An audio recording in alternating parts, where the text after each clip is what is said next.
Antônio Augusto Diap, nosso Toninho, vai nos mostrar agora os cenários que nos aguardam.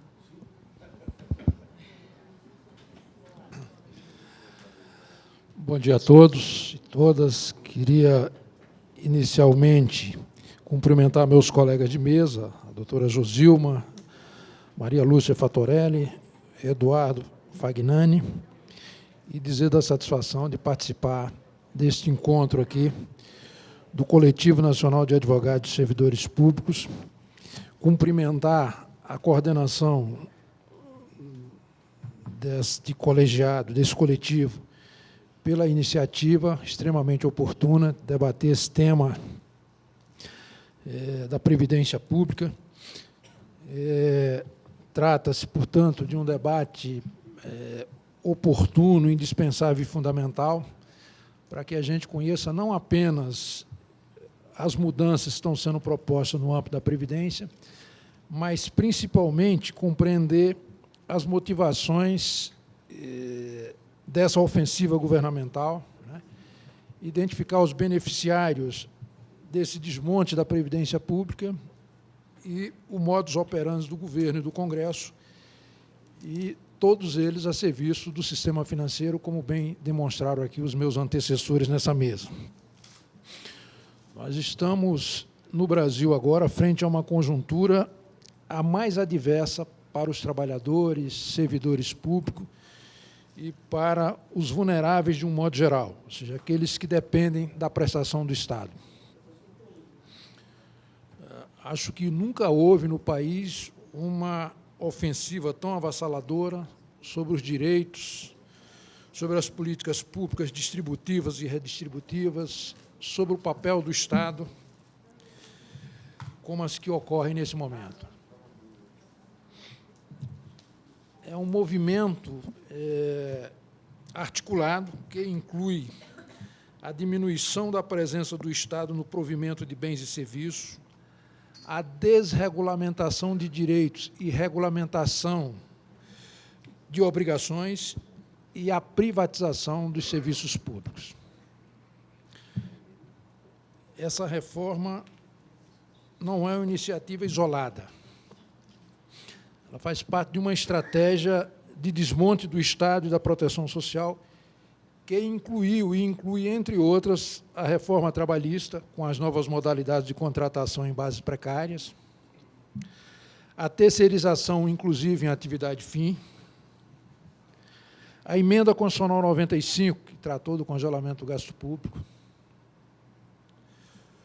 a alienação do patrimônio público, a asfixia das entidades sindicais e o esvaziamento dos espaços de diálogo.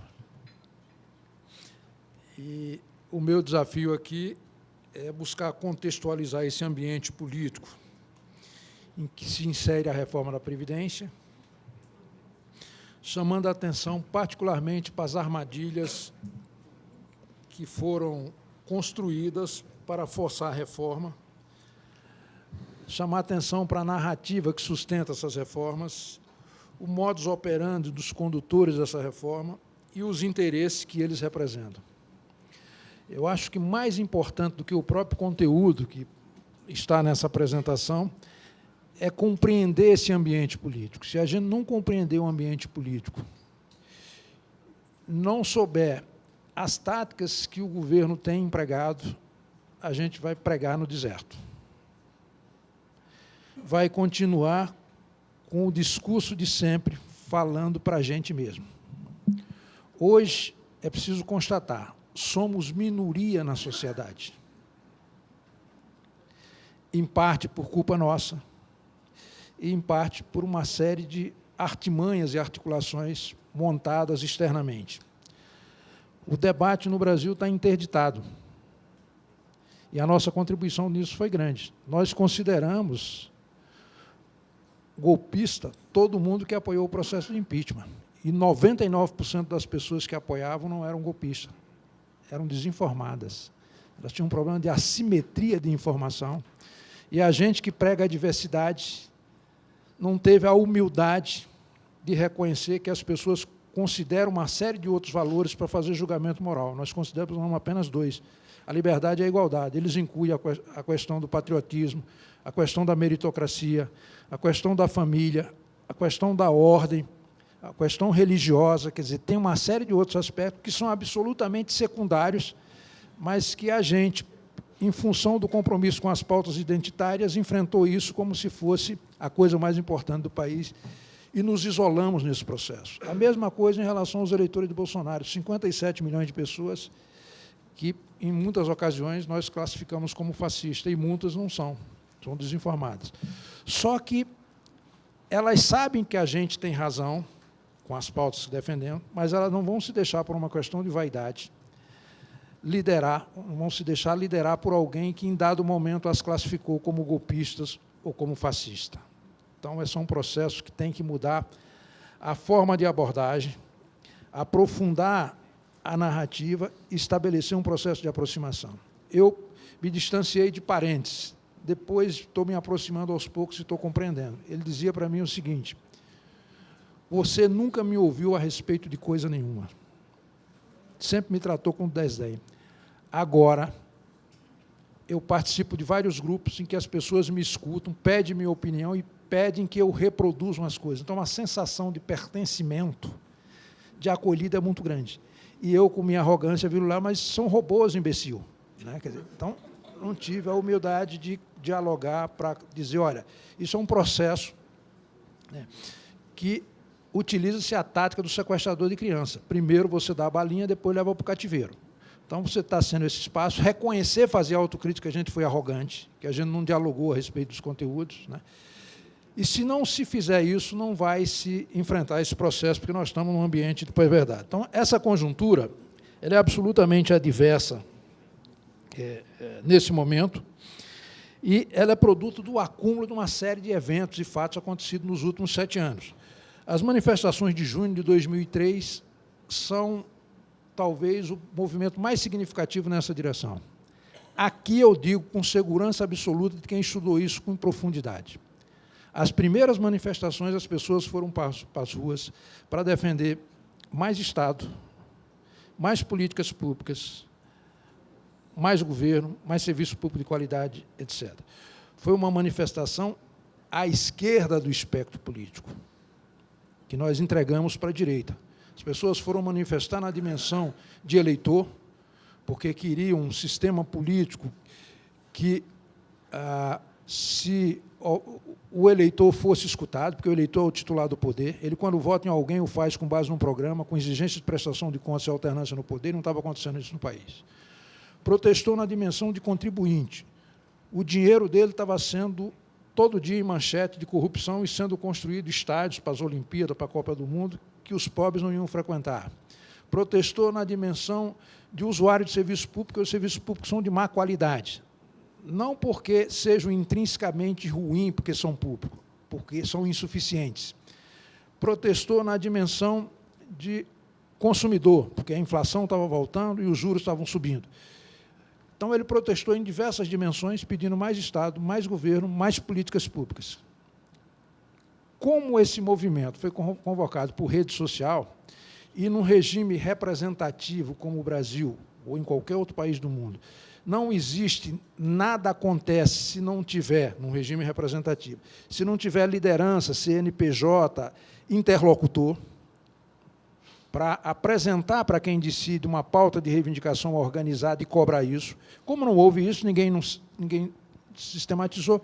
O que a Dilma fez foi apresentar uma sugestão de plebiscito para o Congresso, com 4 perguntas estapafúrdias, que não faziam o menor sentido, sobre a reforma política, e absolutamente nada. Ou seja, não se deu resposta à demanda da população. Ela, então, vai e, como a esquerda rejeitou, os partidos rejeitaram, os movimentos sociais rejeitaram aquela manifestação porque não participaram dela, porque não precisava necessariamente participar, basta verificar, levantar quais eram as reivindicações, fazer daquilo uma pauta e liderava o movimento, porque era quem tinha espaço para negociar, mas simplesmente resolveu colocar como uma dimensão de esquerda, de direita, e foi o que efetivamente aconteceu.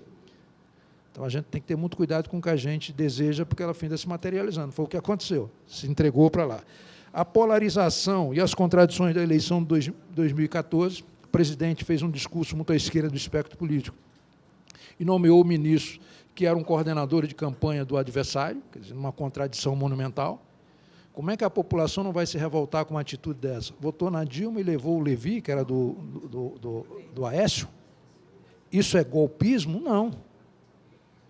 Ela não compreendeu e nem o governo podia dizer que tratava-se de um movimento tático para acalmar as forças de mercado, colocando um cara lá para que ele fizesse propostas, como fez com o Palocci, o Lula, mas depois orientar o Congresso para amenizar os seus efeitos mais perversos, neutralizar o mercado, fazer um jogo mais ou menos duplo, em que você pede para deixar de vaiar com a mão e com a outra continua pedindo para vaiar. Mas isso não podia ser dito, mas as nossas lideranças tinham que compreender. A recusa da oposição em reconhecer o resultado da eleição de Dilma. Isso foi trágico, do ponto de vista da desorganização. Como é que o investidor vai votar se houve uma diferença apenas de 3% e o adversário não reconhece o resultado? Quer dizer, é crise permanente.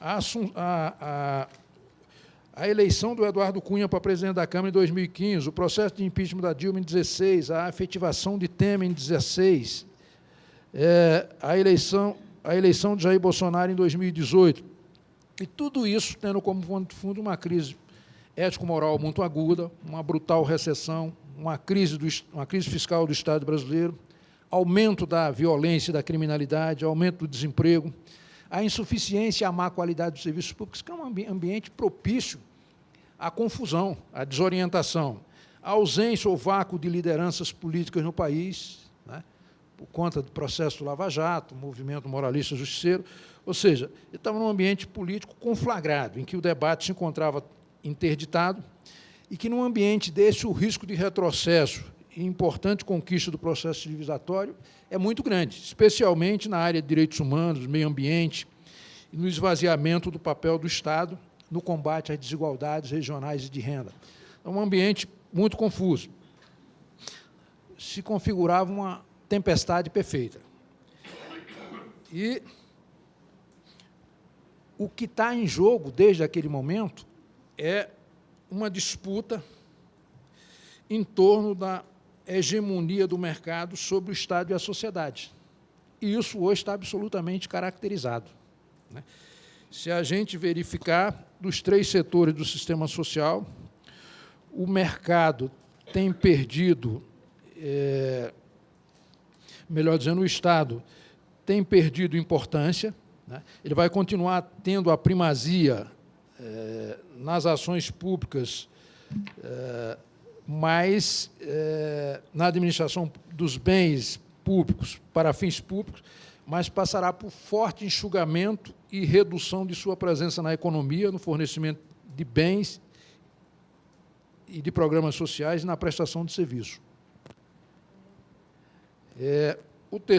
O segundo setor, o mercado, ele vai manter a primazia da competição, porém com menos intervenção estatal, especialmente nas áreas trabalhista, burocrática, ambiental e tributária. Se criou no Brasil uma mentalidade que pagar imposto é uma coisa ruim, porque impede ou dificulta a competitividade, e essa lógica está incrustada em todos os segmentos sociais e vai ser muito difícil superar e depois convencer a população da necessidade de pagar impostos. E o terceiro setor, a sociedade, vai continuar tendo a primazia nas ações públicas não estatais, porém com menos protagonismo nos espaços institucionais de debate no âmbito do Estado. Está se fechando absolutamente tudo lá. Então, o Estado será mais direcionado para garantir contrato e propriedade e a moeda, e menos para combater desigualdades regionais e de renda. E eu digo para vocês o seguinte: poder do Estado para defender os pobres e direito são como pasta de dente. Quando sai do tubo é difícil voltar. Então, é fundamental resistir e impedir que isso aconteça. E se a gente é minoria, como é que impede? Fazendo aliança com outras forças. Tem que buscar outras forças políticas na sociedade para viabilizar isso. Senão, vamos ficar continuando marcando posição. Ah, mas depois a gente vem e recupera. Não recupera, porque os alicerces serão destruídos, as bases serão destruídas. Então, é uma situação realmente preocupante nessa perspectiva. E o que é grave também nesse processo é o fato de que nós estamos num ambiente da chamada pós-verdade, em que o debate de conteúdo, de ideias, de programa, de solução para problema, não interessa. O que interessa é despertar reações e sentimentos de rejeição e até de ódio a pessoas e instituições que defendem o interesse coletivo, a solidariedade, a justiça, etc. Então, tem uma lógica para identificar todas as pessoas e instituições públicas e privadas que defendem o interesse público, que defendem o interesse coletivo, a solidariedade, associar essas pessoas a algum tipo de prática que agrida aos valores mais fundamentais das famílias. E, com isso, você interdita o debate. Quando você levanta, não, você é pedófilo, você é corrupto, você é contra a Lava Jato, você é contra a moralização, você é contra a família, você defende as pautas identitárias que são assumidas pela esquerda, etc. Então, tem uma lógica de buscar inimigo, né? Então, é uma estratégia que foi montada lá fora, que tem esse objetivo, né, de dividir as pessoas. E, nesse processo de divisão das pessoas, tem, por trás disso também, uma narrativa extremamente competente no sentido de convencer a população desses... melhor dizendo, de chamar a atenção da população, da mídia, dos intelectuais e até mesmo da oposição, para temas sem importância. É por isso que, no Brasil e nos países em que prevalece esse tipo de visão mais conservadora, os governantes fazem discursos como se fosse um rodízio. Eles marcam lá 5, 6 públicos que eles querem atingir e aí fazem discursos direcionados a esses públicos. E esses públicos têm uma fidelidade, um fundamentalismo, uma lealdade às pautas que defende, que, mesmo que ele discorde do governante em outros aspectos, aquele é o preponderante para ele. Então, por exemplo, o Bolsonaro ele faz um discurso para os reacionários. O que os reacionários querem? Eles querem a volta da repressão da ditadura. Então, qualquer outra coisa que o Bolsonaro fale para esse público não vai superar o agrado que ele fez defendendo aquilo que interessa diretamente a essa população. Os conservadores, a questão da religião, dos valores, etc. Os liberais, livre mercado, abertura comercial e econômica, privatizações, etc. Qualquer outra coisa eles relevam, porque isso é o fundamental. Para os lavajatistas e antipetistas, né, esse moralismo justiceiro tem uma força muito grande. Então, é um negócio muito forte que ele utiliza e governa desse modo. E, na narrativa, é uma coisa inteligente, porque faz o seguinte, dentro dessa lógica da pós-verdade. Faz um diagnóstico que todos nós, inclusive quem é oposição ao governo, está de acordo. Ele diz lá o seguinte: nós temos um problema grave de violência e de criminalidade, problema de desemprego, problema de corrupção, problema de má qualidade do serviço público. Então, eles citam uma série de dados, diagnóstico preciso para isso. Então, problemas que incomodam a todos nós, eleitores e não eleitores do Bolsonaro. Só que, em lugar de apontar soluções para esse problema, ele aponta um suposto culpado. E aí, a população, com a sede de vingança, em lugar de, porque está sendo afetada por aqueles problemas, em lugar de discutir a solução para os problemas, quer se vingar daqueles supostos responsáveis pelo problema. Então, é o problema da culpa do inimigo, de escolher o adversário, e nisso faz com que as pessoas se voltem para perseguição a esses adversários que receberam o carimbo de adversário das famílias, né? E aí interdita completamente o diálogo, o debate, etc.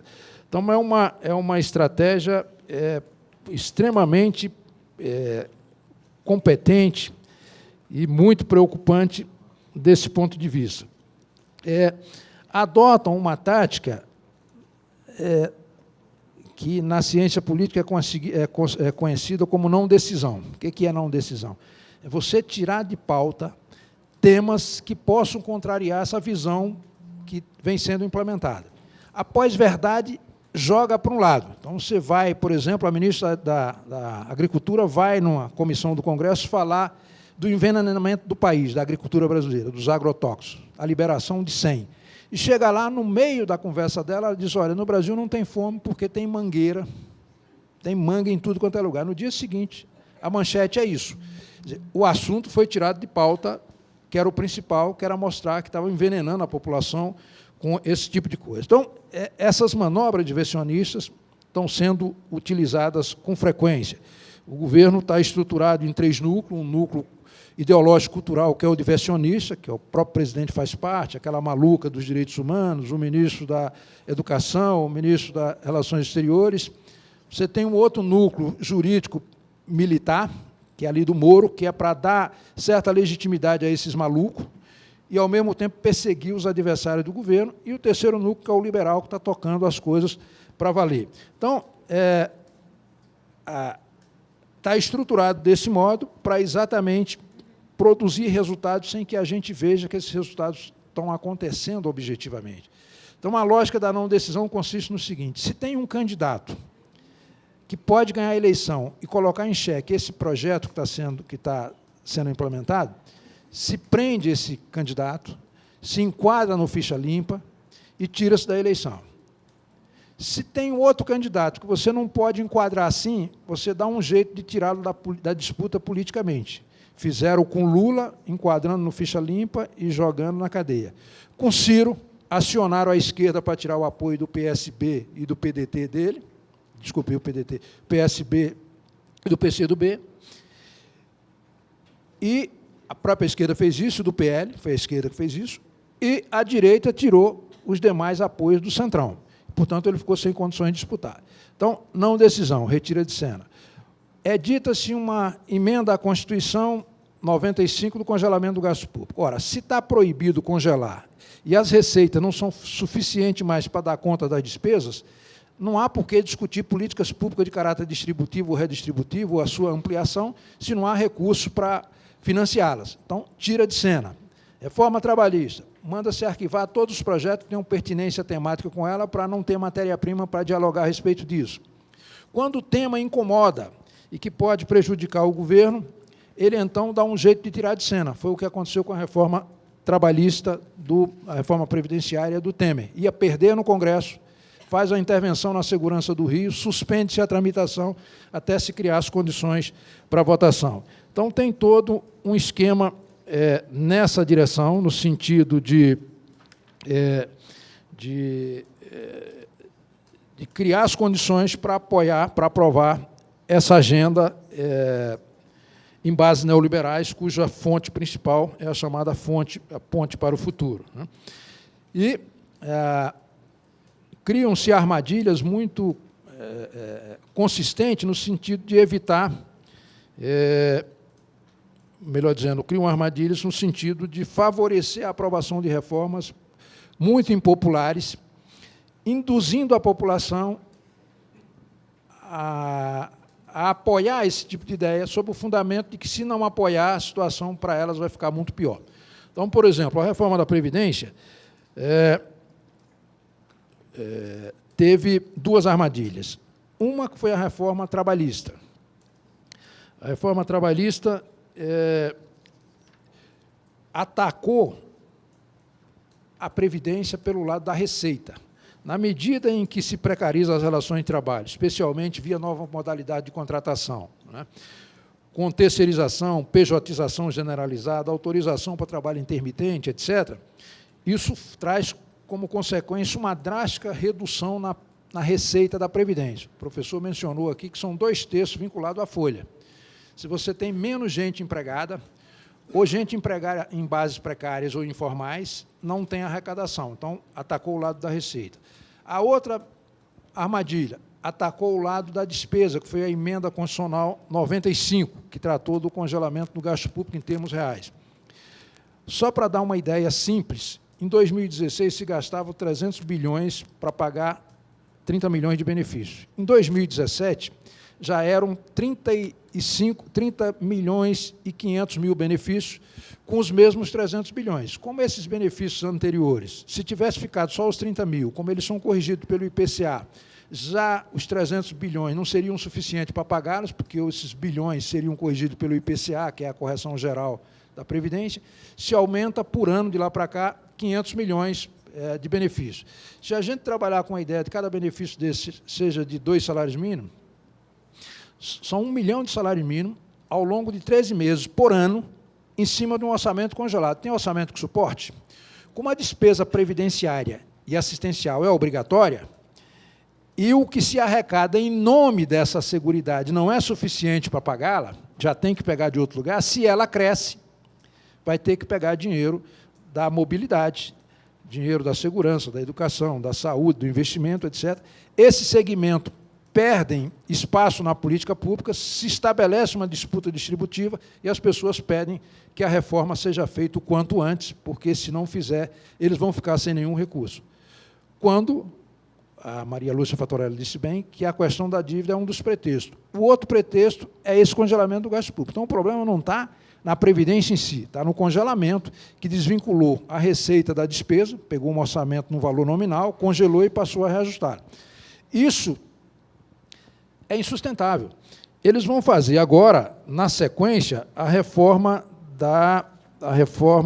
administrativa, né? E não vai resolver. Pode eliminar o Estado e não vai resolver, porque só aqueles que já tiveram acesso a direitos já representam uma despesa frente a esse orçamento congelado que ele não dá conta de atender, né? Então, não adianta. Vocês são advogados e servidores. A reforma administrativa que vem por aí, ela vai consistir num enxugamento máximo das estruturas e dos gastos com servidores, especialmente com extinção de cargos, entidades, carreiras e órgãos, né? Na redução do quadro de pessoal, evitando contratação via cargo efetivo, na redução de jornada com redução do salário, na instituição de um carreirão horizontal e transversal com mobilidade plena de servidores, na adoção de critério de avaliação para efeito de dispensa por insuficiência, na ampliação de contratação temporária, na autorização para a União criar fundações privadas, organizações sociais e serviço social autônomo. Isso começou muito forte, já criou lá por Mais Médico, vai ser criado por Faturice, né, lá da educação, e vai virar um padrão isso, tem que se preparar para fazer esse enfrentamento no judiciário.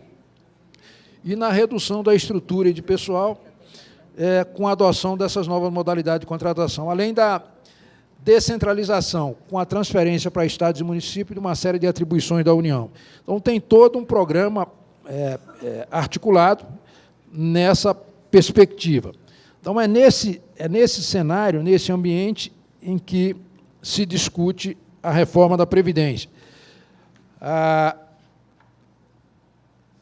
Os operadores desse processo são muito hábeis, vou dar aqui um exemplo de como é que eles operam. Na reforma trabalhista, para aprovar a reforma trabalhista, a esquerda votou a favor do Rodrigo Maia. Briguei com todos os líderes de esquerda, fui lá, votem, oriente o voto no candidato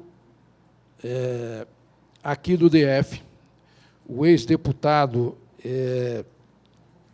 o bonitão ali, o Rosso, tinha o Rosso e o Rodrigo Maia, eram os dois principais candidatos. O pessoal me dizia o seguinte: não vamos apoiar o Rosso, porque o Rosso é o candidato do Centrão. O Centrão é liderado por Eduardo Cunha, então nós não vamos dar uma vitória política ao inimigo nosso. E ele vai implementar a pauta do Centrão. Eu dizia, olha, ele não tem compromisso, não tem convicção ideológica, e a gente vai impedir que ele implemente qualquer coisa. Já o Rodrigo Maia é um fundamentalista de mercado, é um homem com uma mentalidade fiscalista, liberal, etc., e ele vai implementar a agenda do Centrão com muito mais efetividade do que o próprio representante do Centrão implementaria. Mas o pessoal fez isso e votou no Rodrigo e optou por Rodrigo. O que ele fez? Ele disse, bom, eu preciso aprovar uma reforma fiscal, que é a emenda 95, lá, a PEC do congelamento do gasto público do governo, mas preciso aprovar duas outras reformas que são importantes, a trabalhista e a política. Entregou a relatoria da política para o PT e entregou a relatoria da trabalhista para o PSDB. E disse o seguinte, olha, só voto se forem as duas juntas. O PSDB queria o desmantelamento das relações de trabalho, a esquerda não queria. Mas a esquerda precisava, por uma questão de sobrevivência, do fundo eleitoral. Sem os recursos do fundo eleitoral, não teria elegido 30% do que elegeu. Então, é uma questão de sobrevivência. Checkmate. Quer dinheiro do fundo? Deixe votar a reforma trabalhista. E deixou. Votou contra, mas deixou votar. Podia ter impedido que votasse. E votou 5 dias antes de uma manifestação nacional, 3 dias antes de uma manifestação nacional, que se gastou milhões para fazer, mas sem efeito nenhum. Agora, no processo da reforma previdenciária, foi o mesmo procedimento, a mesma lógica, né? Para aumentar o valor do fundo partidário, tem que atuar nessa perspectiva. Para não perseguir a entidade sindical, tem que deixar votar. Então, nós tivemos uma situação que é extremamente preocupante na seguinte perspectiva.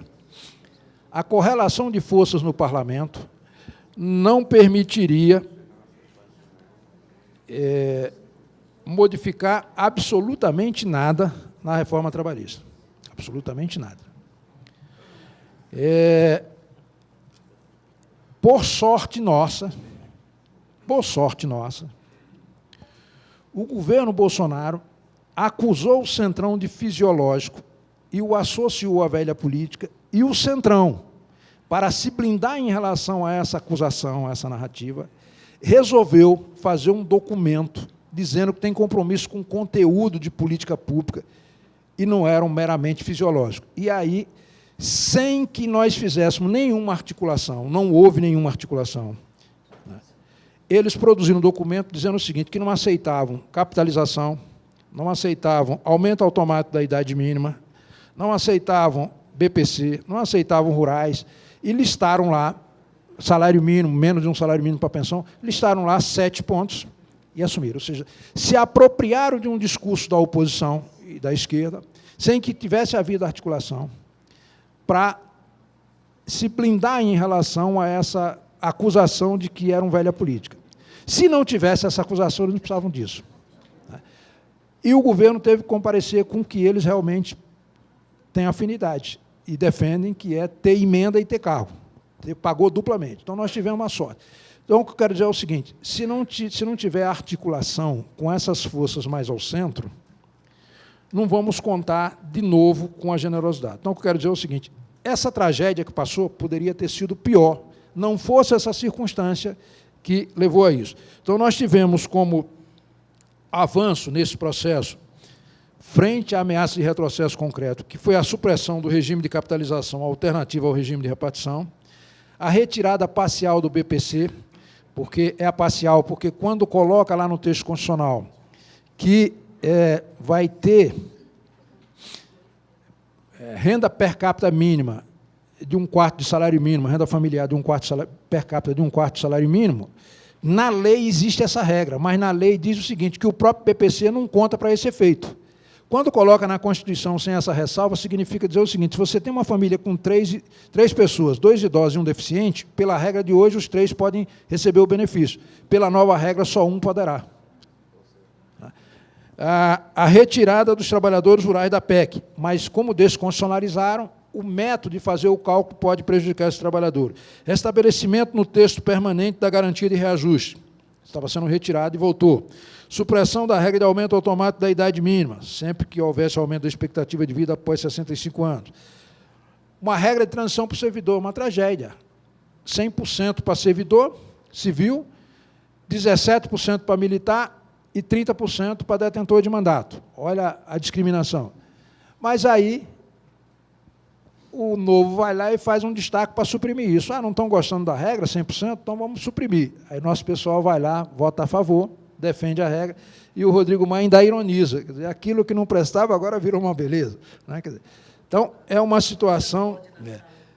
O restabelecimento dos 15 anos para a mulher no INSS, né? Isso foram coisas que só foram possíveis pela ação do Centrão. Vocês não têm dúvida disso. E eles não teriam outra alternativa a não ser votar com o governo. Não tinham outra alternativa a não ser votar com o governo.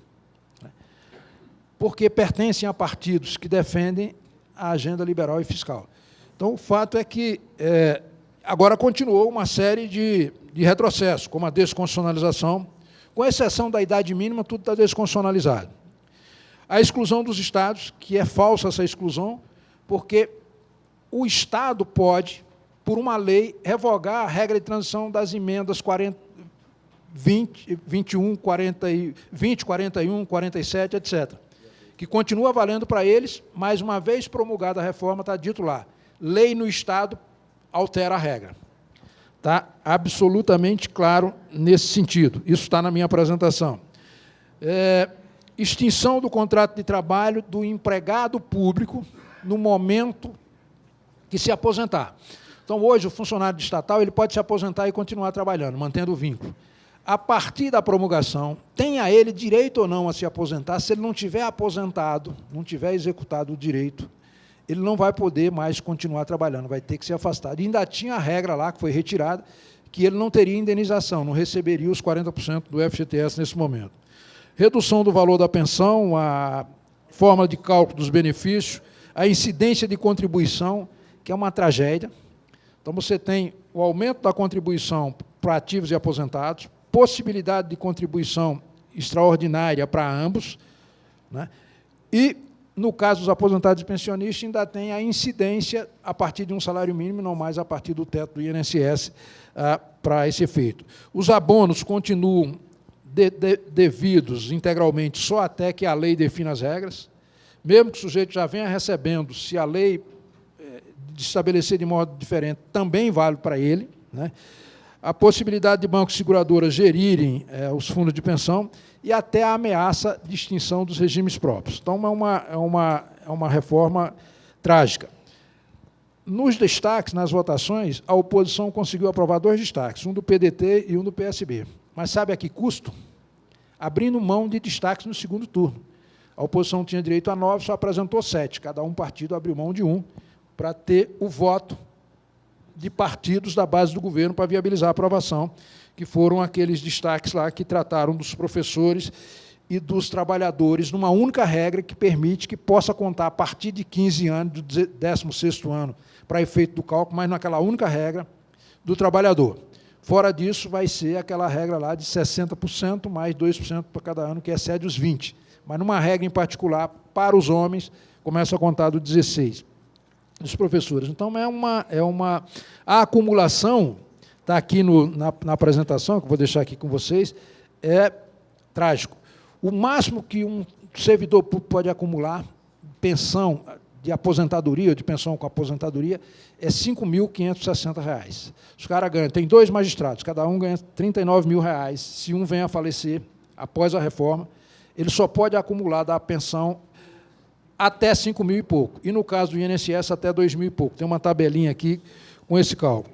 Então, é uma tragédia esse aspecto. É pena que não tenha muito tempo para a gente chamar atenção sobre alguns aspectos, mas, por exemplo, qualquer país que vá alongar o tempo de permanência dos seus trabalhadores em atividade, né, antes de entrar em inatividade, ele toma uma série de providências, adota uma série de políticas públicas no sentido de fazer com que aqueles mais idosos trabalhem com dignidade. Então, a primeira coisa é fazer política pública na área de inclusão digital, ou seja, torná-los, atualizá-los em relação a como manusear a tecnologia, capacidade continuada, saúde ocupacional, adaptações do local de trabalho e também dos cargos e horários mais flexíveis, né? Redução do preconceito em relação ao trabalho do idoso, melhoria do transporte, nada disso foi feito previamente. O governo utiliza o argumento de que está se adotando no Brasil uma idade mínima que já se pratica na Europa e em vários países. Só que deixa de considerar um outro aspecto, que é o seguinte, é a expectativa de vida ao nascer, que lá é maior, mas mais importante do que isso, é a expectativa de sobrevida após a aposentadoria com saúde. A diferença lá é de pelo menos 5 anos em relação ao Brasil. As pessoas se aposentam e vivem mais do que 5 anos a mais do que no Brasil com saúde. No Brasil, eu tenho esses dados aqui, as pessoas se aposentam e rapidamente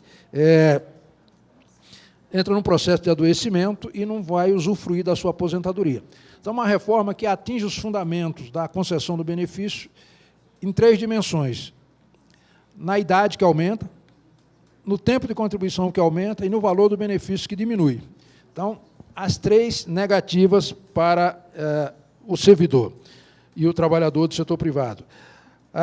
A correlação de forças na Câmara era ruim, no Senado é pior.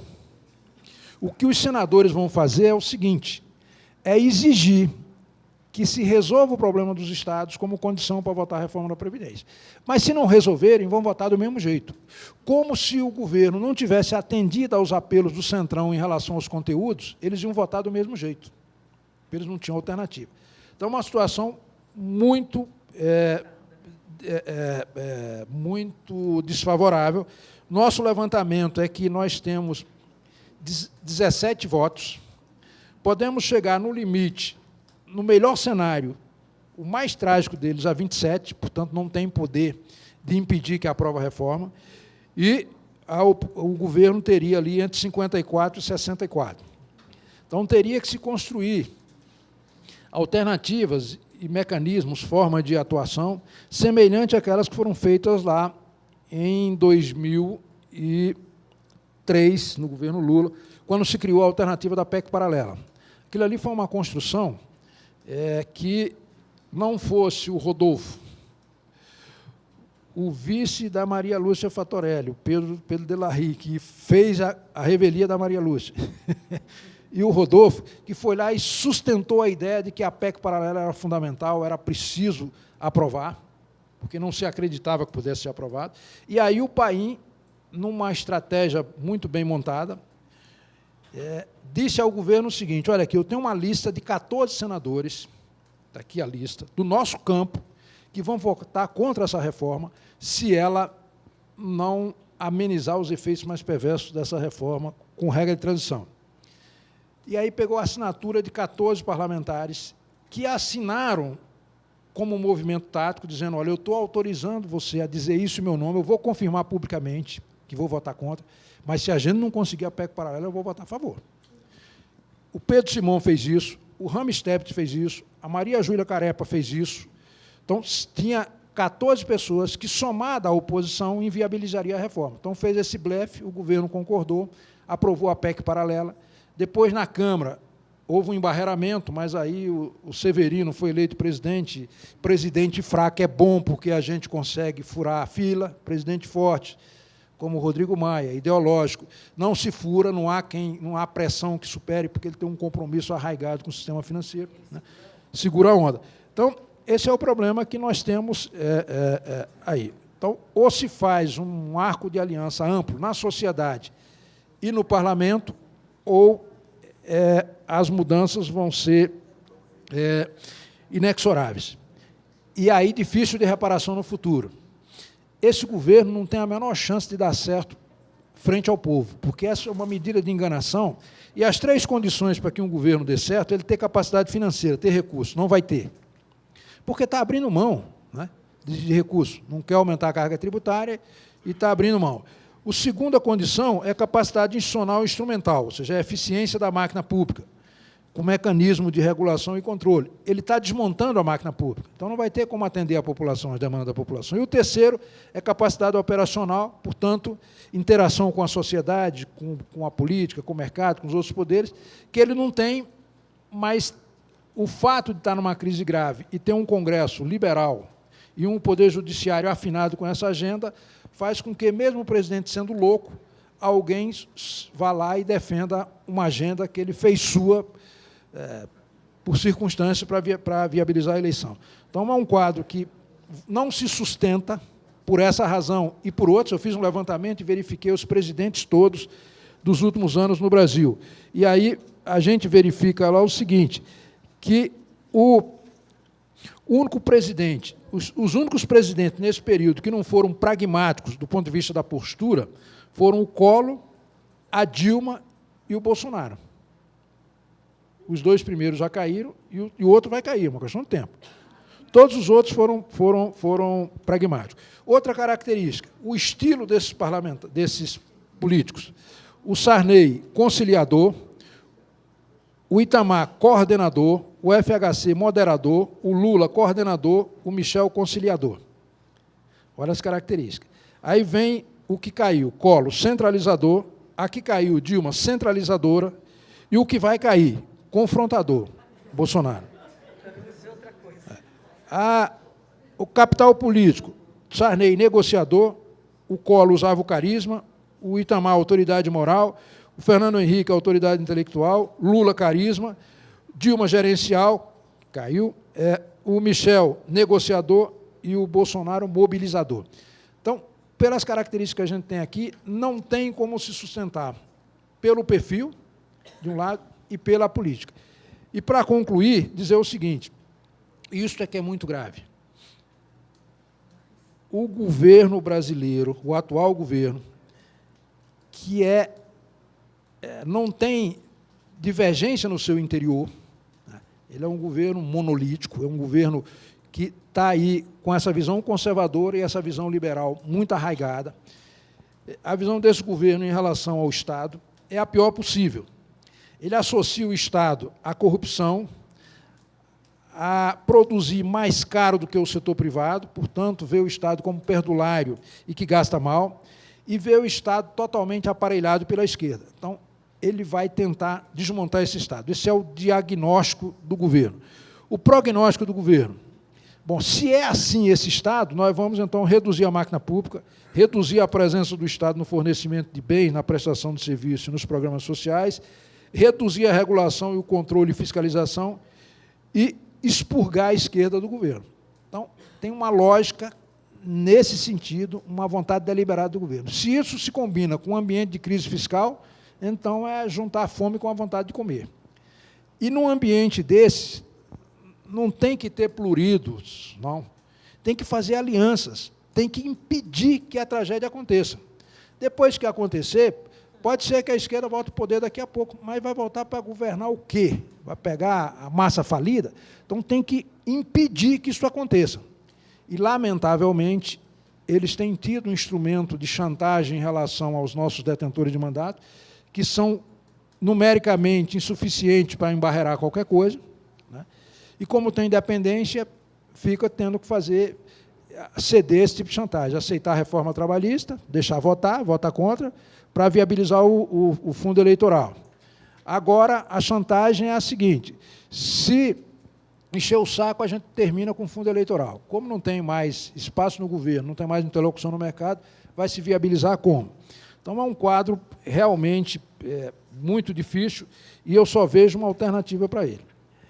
Formação política, trabalhar na perspectiva de ampliar o leque de apoio às políticas públicas que preservam o interesse nacional, preservam o patrimônio nacional, preservam os direitos, ou seja, que garanta a paz social no Brasil. Se a gente não tiver esse discernimento de buscar ampliar esse leque de apoio, vai ser um arraso. Na eleição seguinte, a gente ganha, mas ganha massa falida, não recupera mais nada. E a operação é muito dura no sentido de desmontar qualquer segmento que possa resistir a essas mudanças em base neoliberais. Já asfixiaram financeiramente as entidades sindicais, né? Tem chantagem de retirar o fundo eleitoral e partidário, os partidos de esquerda que dependem disso. Os conselhos profissionais que têm receita obrigatória estão na linha de tiro aí, né? Então, o próprio Sistema S, que tem uma arrecadação automática, está em risco, quer dizer, eles querem limpar a área. Então, é uma situação realmente preocupante e vocês são advogados de servidores públicos, devem rapidamente começar a trabalhar tese jurídica no sentido de impedir que se implemente essa agenda de descentralização. Essa agenda que vai ser feita em etapa. Em primeiro lugar, você transfere o serviço para uma organização social, ou para um serviço social autônomo, que é contratado pela CLT e é sem fim lucrativo, e, na sequência, isso é inteiramente privatizado. E vem uma onda forte aí de terceirização nesse sentido. Então, eu recomendaria um artigo que eu fiz essa semana, listando todos esses pontos que podem ser objeto da reforma administrativa. E as alertas, o professor mencionou aqui, eu estou concluindo dizendo isso, tem o estudo do próprio governo falando dos cenários com e sem a reforma da Previdência, mas a consultoria de orçamento do Congresso, que é uma das mais defensoras dessa agenda liberal, em 2015, ela já tinha dado, na nota técnica conjunta número 3 de 2015, alternativas para o ajuste fiscal. Aqui estão todas as medidas. Para o desmonte do serviço público, estão todas as medidas aqui. Essas medidas foram reiteradas nesse documento Reforma Econômica 2016-2018 e Perspectiva para o próximo presidente, lá do governo Michel Temer.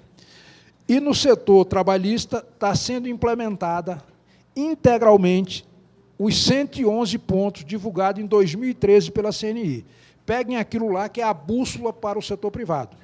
Está sendo implementado cada um daqueles pontos. Desrespeitar convenções internacionais que obrigam o Brasil em relação a direitos trabalhistas e direitos humanos, rever súmulas de tribunais que consolidam e garantem direitos, rever decretos, portarias, instruções normativas, NRs, leis, etc., que garantam direito. Então, está tudo isso, está o roteirozinho ali, o checklist sendo implementado ponto a ponto, passo a passo. E a gente discutindo as pérolas da Damares, etc. Então, eu acho que esse esforço que a Maria Lúcia tem feito, que o Eduardo tem feito, no sentido de chamar atenção para os conteúdos, para as ameaças que tem, isso é fundamental, porque a gente chama as pessoas para discutir as políticas públicas, para focar os temas, e não fica nessa disputa mais de reação, de comportamentos, etc., porque isso provoca os instintos mais primitivos do ser humano e divide, não há diálogo. Então, tem que trazer o debate para conteúdo. E, para concluir, dizer o seguinte, fazer como os democratas fizeram nos Estados Unidos. Na última eleição para o Congresso, ano passado, só 50% das vagas estavam em disputa. O que eles fizeram? Baixaram uma ordem unida dizendo o seguinte, aqui ninguém menciona nada que saiu da boca do Trump. Não se fala de marcha de imigrantes, não se fala de muro, não se fala de nada da linguagem, da narrativa desses caras. Vamos centrar no que interessa aos norte-americanos. O que interessa aos norte-americanos? Melhorar o salário mínimo, que lá é por hora. Então, foi o compromisso que os democratas, os candidatos a deputado democrata fizeram. Criar mecanismos, formas e meios para baratear a saúde pública ou, eventualmente, ter um subsídio estatal, porque as pessoas dependem muito da saúde pública, isso é um apelo forte. Negociar os financiamentos de educação, que a educação lá é privada, né, para desafogar o orçamento das famílias. E assim montou lá 5 pontos que interessavam diretamente aos norte-americanos e eles viraram maioria na Câmara dos Deputados de lá, que eram minoria em função disso. É o que a gente tem que fazer. Esquecer esse circo, essa agenda cultural diversionista do Bolsonaro e centrar nos conteúdos e buscar dialogar com as pessoas com a humildade necessária. Vamos fazer, a gente que defende a diversidade, praticar a diversidade. E nós não temos praticado. Nós temos, por as pessoas que têm assimetria de informação ou alguma deficiência do ponto de vista de enxergar o conjunto, né, a gente não tem procurado conversar e tem rechaçado e chamado de golpista, fascista, etc., quando é gente, como a gente, também tem esse tipo de preocupação, mas tem outras. Mas essa é a fundamental. Como não há diálogo, elas ficam intimidadas de se deixar liderar por alguém que as agrediu em dado momento, né? Então, esse é o desafio que a gente tem, de fazer formação política, trabalhar os conhecimentos e fazer alianças para virar maioria e impedir que esse processo... Temos que, no primeiro momento, estancar isso. E, para estancar isso, tem que colocar em prática esse modo de comportamento. Então, eu peço desculpa por ter me excedido, não apresentei as transparências, mas elas trazem um resumo bem didático de todas as mudanças em relação aos servidores. Muito obrigado.